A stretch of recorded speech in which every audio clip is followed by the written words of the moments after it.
बिहार विधानसभा चुनाव 2025 जैसे जैसे नजदीक आ रहे हैं, भारतीय जनता पार्टी ने बड़ा दांव खेला है। पार्टी के केंद्रीय नेतृत्व ने केंद्रीय मंत्री धर्मेंद्र प्रधान को बिहार चुनाव की कमान सौंप दी है।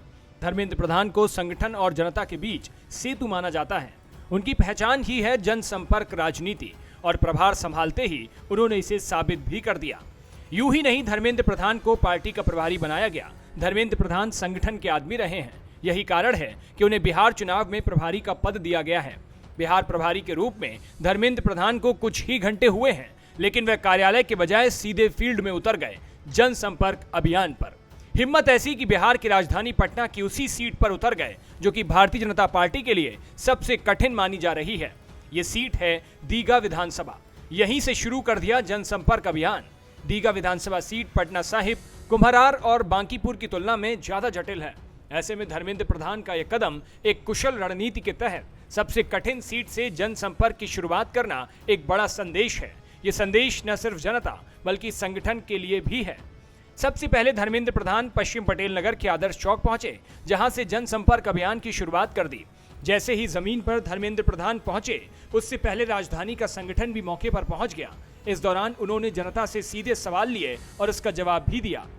ऐसा नहीं है कि प्रधान के लिए यह जनसंपर्क अभियान आसान रहा, क्योंकि इस दौरान संगठन के नेताओं और उन्हें काफी तीखे सवालों से भी गुजरना पड़ा। लेकिन प्रधान चुपचाप सुनते रहे, सहज बने रहे और उन लोगों को समझाने की कोशिश करते रहे जो कि उनकी पार्टी से नाराज नजर आ रहे थे। बिहार प्रभारी के रूप में धर्मेंद्र प्रधान का पहला दिन केंद्रीय गृह मंत्री अमित शाह के साथ बीता। इस दौरान धर्मेंद्र प्रधान ने अमित शाह की मौजूदगी में सबसे पहले उन विधानसभा प्रभारियों से बात की जो अन्य राज्यों से बिहार के चुनावी मैदान में उतारे गए हैं।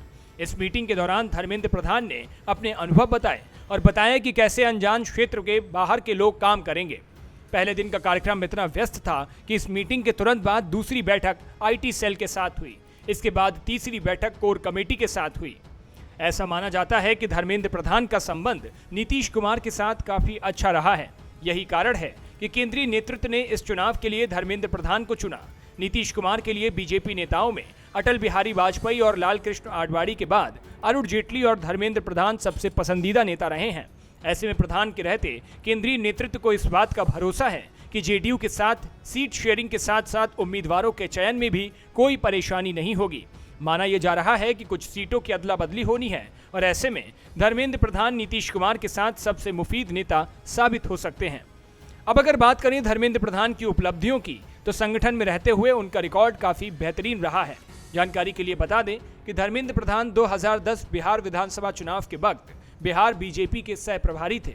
उस समय एनडीए को 243 सीटों में रिकॉर्ड 206 सीटें जीतने में कामयाबी हाथ लगी थी। उस दौरान एनडीए को ऐतिहासिक बहुमत मिला था। लोकसभा चुनाव 2014 में भी धर्मेंद्र प्रधान बिहार के प्रभारी बने थे।